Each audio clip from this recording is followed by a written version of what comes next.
नमस्कार, मी सौरभ कोरटकर, TV9 मराठीमध्ये आपलं स्वागत। आता आपण बघूया 36 जिल्ह्यांमधल्या 72 बातम्यांचा आढावा। हिंदूंच्या आंदोलनाच्या पार्श्वभूमीवर साधू महंतांची धरपकड। महंत सुधीरदास महाराजांना पोलिसांनी ताब्यात घेतलं। नाशिकमधल्या अतिक्रमणाविरोधी कारवाई दरम्यान ताब्यात घेतलं, तर अनिकेत शास्त्रींच्या घरी पोलिसांचा मोठा बंदोबस्त। तुळजाभवानीच्या मुख्य गाभाऱ्यासह शिखराची पुनर्बांधणी होणार। देवीच्या मुख्य मंदिराची नव्यानं बांधणी होणार। 2 वर्ष देवीची मूर्ती दुसऱ्या ठिकाणी ठेवण्यात येणार।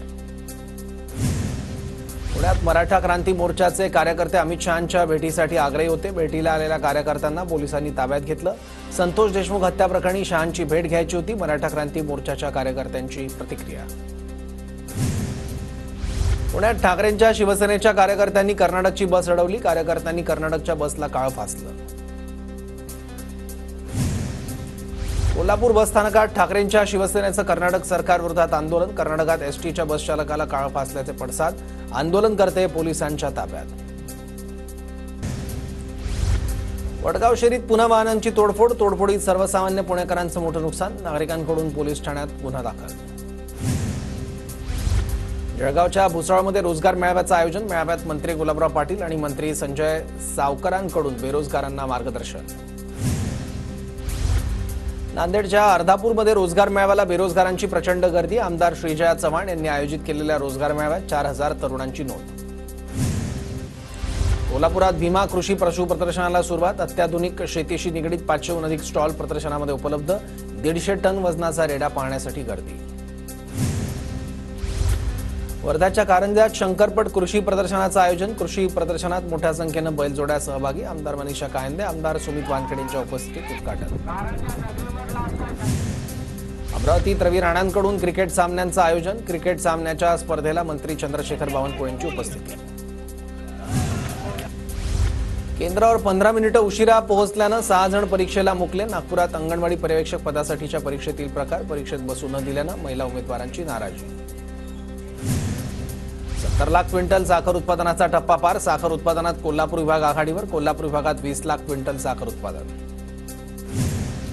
साताऱ्याच्या जावळी तालुक्यातील महू हातगेघर धरणाचं काम 28 वर्षांपासून अपूर्ण। धरणाच्या पाण्यात जलपर्यटन सुरू करण्याच्या मागणीसाठी प्रकल्पग्रस्तांचं आमरण उपोषण। बुलढाणा शहरात तब्बल 8 दिवसानंतर पाणी पुरवठा सुरळीत। जिल्ह्यातील धरणांमध्ये मुबलक पाणीसाठा, तरीही शहरात पाणी टंचाई। जालन्यातील कल्याण गिरिजा मध्यम प्रकल्पाला गळती। लाखो लिटर पाणी वाया गेल्यानं पाणीसाठ्यात झपाट्यानं घट। पाटबंधारे विभागानं तात्काळ दुरुस्ती करावी, नागरिकांची मागणी।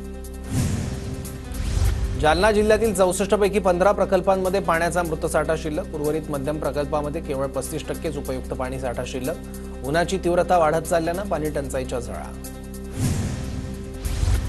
भुसावळ शहराला पाणी पुरवठा करणाऱ्या जलशुद्धीकरणाच्या प्रकल्पाची वॉशआउट चाचणी। शहराला उन्हाळ्यातही शुद्ध पाणी पुरवठा होणार। सातारा जिल्ह्यातील माण तालुक्यातील पूर्व भागात सध्या फेब्रुवारी महिन्यातच पाण्याची टंचाई। धुळदेव परिसरामध्ये प्रशासनाकडून टँकरनं पाणी पुरवठा, टँकर वाढवून देण्याची मागणी। धाराशिव सोयाबीन आणि कापूस पिकासाठी भावांतर योजना लागू करून शेतकऱ्यांचं नुकसान भरून काढा। जाहीरनाम्यातील आश्वासनाची पूर्तता करण्याची मागणी करत आंदोलन करण्याचा इशारा। हेल्मेटबाबत जनजागृतीसाठी नागपूर शहरात पोलिसांकडून मोफत हेल्मेट वाटप। पोलीस आयुक्त रवींद्र सिंघल यांच्याकडून उपक्रमाला सुरुवात। बीड शहरात अतिक्रमण करणाऱ्यांवर नगरपालिकेची कारवाई। मुख्य बाजारपेठेतील अतिक्रमणधारकांवर तोडक कारवाई। येवला तालुक्यातील पुरणगावमध्ये मोटरसायकल चोरीची घटना सीसीटीव्ही कॅमेऱ्यात कैद। पोलिसांकडून शोध सुरू। मुंबईच्या गोरेगावमध्ये मलाबार गोल्ड अँड डायमंड्सकडून नवीन शोरूमचं उद्घाटन। नवीन शोरूममध्ये डिझाईन केलेले सोने, हिरे, प्लॅटिनम आणि रत्नजडित दागिन्यांचा विस्तृत संग्रह उपलब्ध। नाशिकच्या निफाडमध्ये चोरट्यांचा द्राक्ष बागेवर डल्ला। चोरट्यांकडून अंदाजे 70 ते 80 क्विंटल द्राक्षाची चोरी। द्राक्ष उत्पादक शेतकऱ्यांचा 4.5 ते 5 लाख रुपयांचा आर्थिक फटका। हिंगोलीत शॉर्ट सर्किटमुळे कापून ठेवलेल्या गव्हाच्या गंजीला आग। वीज पुरवठा तात्काळ खंडित केल्यानं आग आटोक्यात।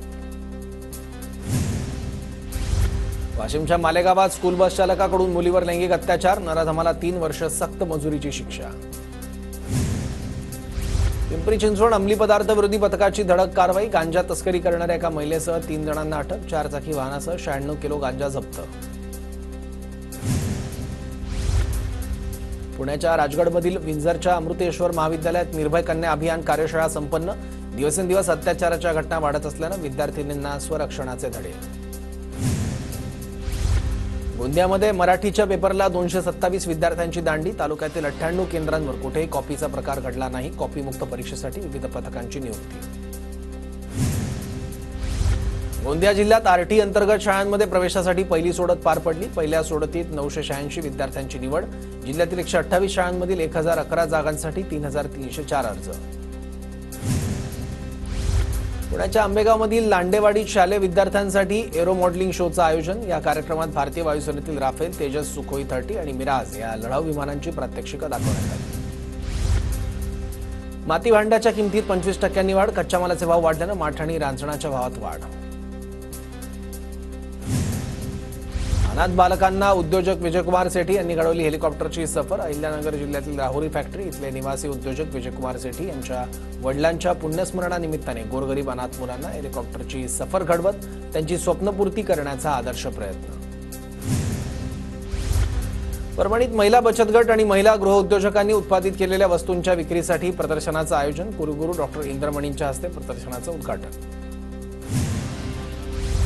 यंदाही होळीला रेशन धान्यासोबत साडी मिळणार. जळगावात 44,160 महिलांना अंत्योदय योजनेच्या माध्यमातून साडी मिळणार.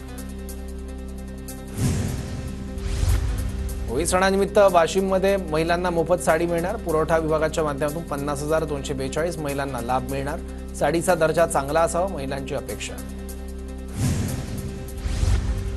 प्रयागराजमधील कुंभमेळ्यात महिलांचं स्नान करतानाचे व्हिडिओ काढणाऱ्याला सांगली पोलिसांकडून अटक. सांगलीतील राजेंद्र पाटील या युवकाला शिराळा पोलिसांच्या मदतीनं बेड्या. शिंदे गटाचे आमदार प्रकाश सुर्वे यांच्या मुलाचा लग्न सोहळा संपन्न. लग्न सोहळ्याला छगन भुजबळ, ठाकरे गटाचे आमदार सुनील शिंदे आणि चित्रा वाघ यांनी लावली हजेरी.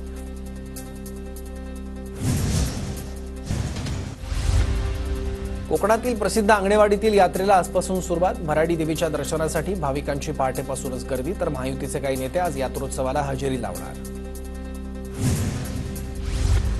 आंगणेवाडीतील भराडी देवीच्या यात्रोत्सवावर 44 कॅमेऱ्यांच्या माध्यमातून करडी नजर. भाविकांच्या गर्दीवर नजर ठेवण्यासाठी पोलिसांकडून मोठी खबरदारी.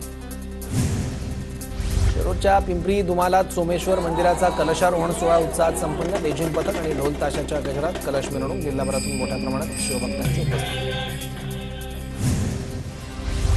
इंदापूर शहराचं ग्रामदैवत असणाऱ्या श्री इंद्रेश्वर महादेवाच्या यात्रेस प्रारंभ. 27 फेब्रुवारीपर्यंत यात्रा असून मोठ्या संख्येनं भाविक दाखल. रथ प्रदक्षिणा अनेक सांस्कृतिक उपक्रम हे यात्रेचं वैशिष्ट्य. जळगावच्या मुक्ताईनगरमध्ये गजानन महाराजांच्या पालखी सोहळा उत्साहात संपन्न. वारकरी संप्रदाय पालखी सोहळ्यात सहभागी.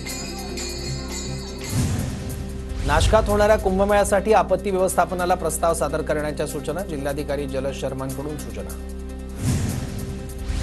तळोजातील नागरिक प्रदूषणामुळे हैराण. वारंवार तक्रारी करूनही प्रदूषणाची समस्या अधिकाऱ्यांकडून कारवाई केली जात नसल्याचा नागरिकांचा आरोप.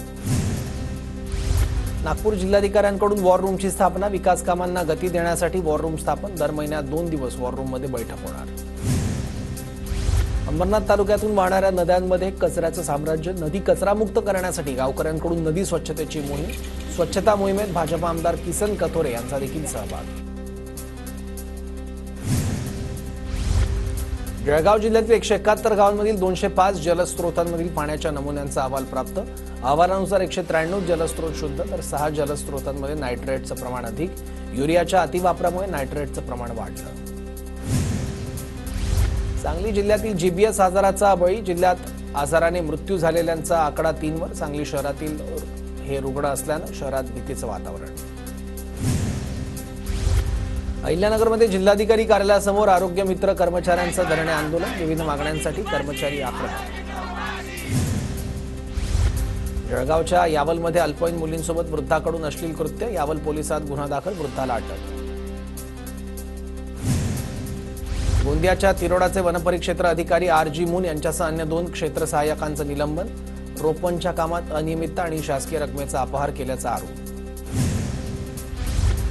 सोलापूरमध्ये शेअर बाजारात मोठ्या परताव्याचा आमिष दाखवून तब्बल 15 कोटींची फसवणूक. 124 गुंतवणूकदारांची 15 कोटींची फसवणूक. निवृत्ती पैलवान नावाच्या आरोपीला अटक. आरोपीला 3 दिवसांची पोलीस कोठडी. पुण्यातल्या मावळमध्ये 40 लाखांच्या खंडणी प्रकरणी 3 जणांवर गुन्हे दाखल. या प्रकरणी 3घांना अटक. मात्र एक अजूनही फरार. देहू रोडचं बांधकाम व्यावसायिक प्रदीप चव्हाण यांना दिली होती धमकी. गुजरातच्या साई भक्तांचा चोरी गेलेला लाखो रुपयांचा ऐवज सापडला. साई भक्तांकडून पोलिसांचे आभार.